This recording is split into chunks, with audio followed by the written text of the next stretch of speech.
The Hadia people for demonstrating the Meddemer or synergy philosophy.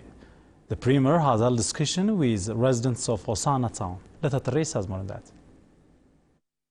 Ethiopian Prime Minister Dr. Abiy Ahmed has conferred with residents of Hosaina town of southern nations, nationalities and people's regional state. Upon arrival at the Hosaina Abiy Stadium, the Prime Minister and his delegation were accorded warm welcome by the community. In his remarks to the residents of Hosaina and surrounding towns, the Premier emphasized the need to work hand in hand in realizing a country that treats its citizens equally, stating that the current generation is interested with the responsibility of sustaining the nation. Dr. Abiy stressed the need to focus on issues that will help to work and prosper together instead of disparity and hatred. Prime Minister Dr. Abiy hailed the Hadia people for demonstrating the Meddemer or synergy philosophy. He called upon the people of Hosaina and youth in particular to focus on laying the foundations for their future by placing their energy and focus on the ways and means of staying together. According to the office of the Prime Minister, Hosaina town community members expressed their appreciation to Prime Minister Abiy Ahmed for the visit and raised their key development questions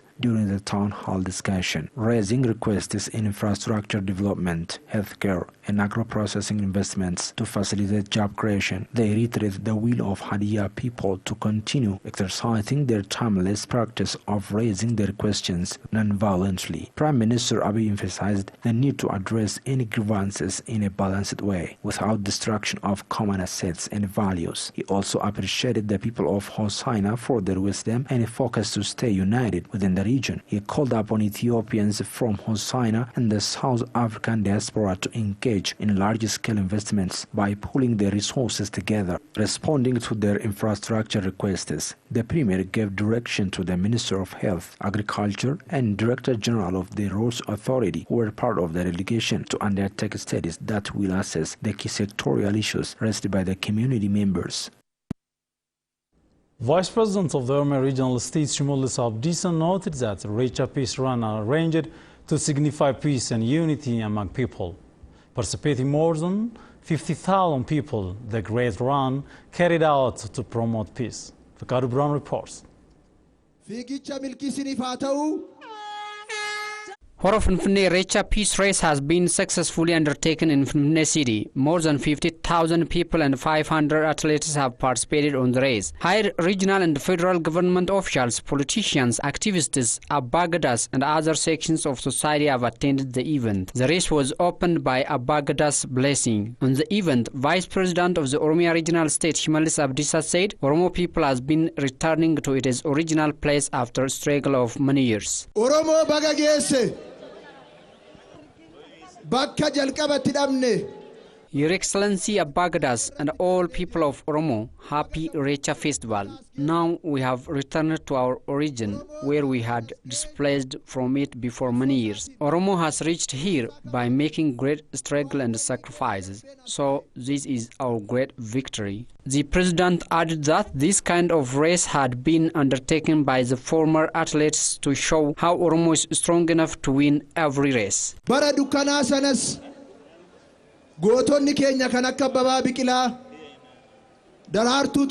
Our hero and heroines like Ababa Bikila and Darartu Tullu have shown us what Oromo can do in a difficult time. They have also shown us the role of Oromo in this country all over the world. Today also, we use this race as implication to return to our homeland. At the end of the race, the winner athletes have been awarded medals and money. A straight run dedicated to Recha, a Thanksgiving festival for the Oromo people held in Finfinne. Political analyst Jor Mohammed says the Oromo people had struggled for many years for this right, in which he said a Recha Finfinne is a great demonstration. Chairperson of the Oromo Congress Party, Professor Meraguddina, for his part, said the Recha Peace Run proved unity of the Oromo people. Gadu Brano again reports. Activist and Director General of OMN, Jawar Mohammed, and the Chairman of the Oromo Congress Party, Professor Marara Guddina, have attended the first Horo Finfinne Irrecha peace race which has been undertaken in Finfinne city. Jawar noted that Oromo people has been looking what it had been struggling for many years. This is a place where we suffered a lot.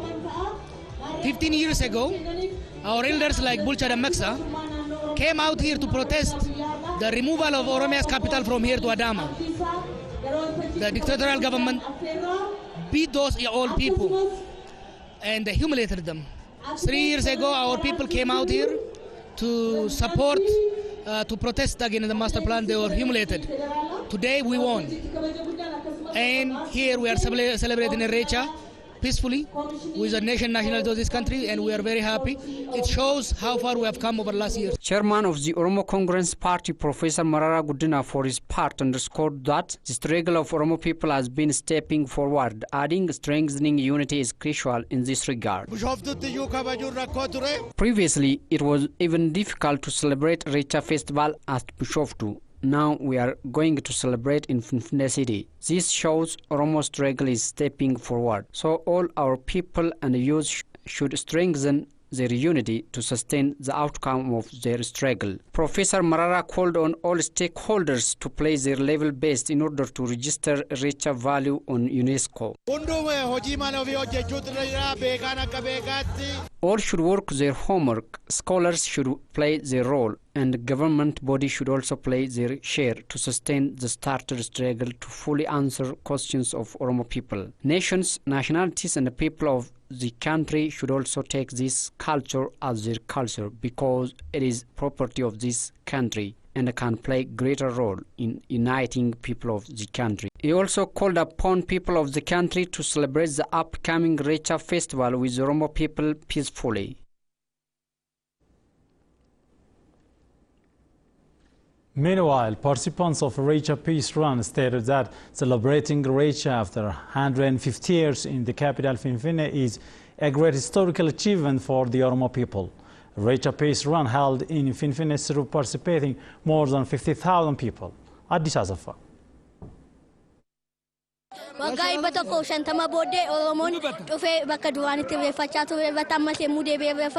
Oromo has got back to its original Irrecha celebration spot after 150 years. I am really pleased to experience this today. This race is quite different from any other races because Maskal Square was a place where we have been betrayed. But today we've got a chance to conduct this race here.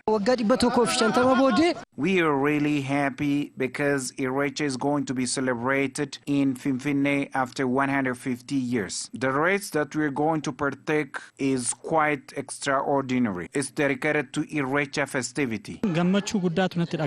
Irrecha had been banned from Finfinne due to different reasons. Personally speaking, I am really excited of getting this chance. Irrecha is going to be celebrated after 150 years in the capital Finfinne. Handicaps are here to take part on the race. It is the matter of identity. So our legs, heart, our heart could run, and that is why we've happened here. Our Keros brought the change with a lot of sacrifice. Keros have achieved this through a sympathetic bloodshed. This could be the beginning. A lot will be done with the help of Kero in the future. In the past time, Oromo used to be mischieved in connection to Irrecha festivity. By the year in which Oromo people were murdered on Irrecha celebration, I was in South Africa, Durban, in 2016 for a competition. On that day, I was condemning the incident happened on our people, and I participated on today's contest in commemorating the massacre of 2016.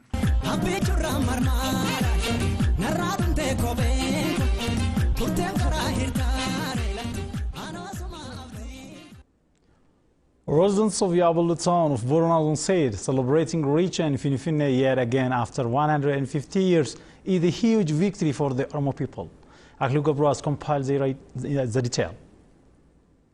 Naannoo Finfinnee sun keessatti bar dheeraa fi waan yookaan ture badee ture. Irrecha, Oromo Thanksgiving and Demanding Festival had been interrupted from Finfinne for 1.5 centuries, so I appreciate the restoration of Irrecha to its epicenter, Finfinne. We need to mark the day being decorated by our cultural outfits in a peaceful way.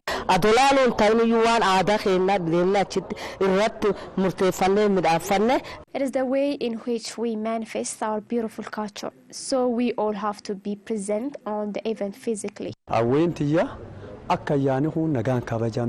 I think the day will be marked in a magnificent way. To sustainably mark the day at Finfinne, work has to be done from now on.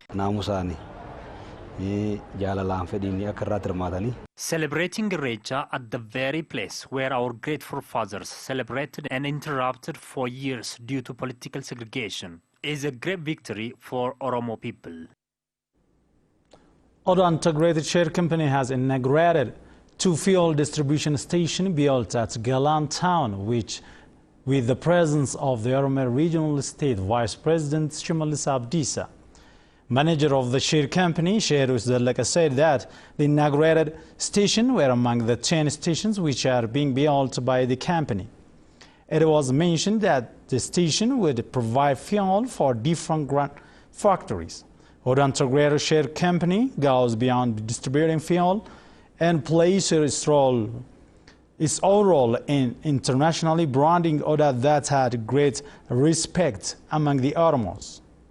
It costs 42 million, but to build the station that would provide 24-hour services. OBN Saline Sabakala reported.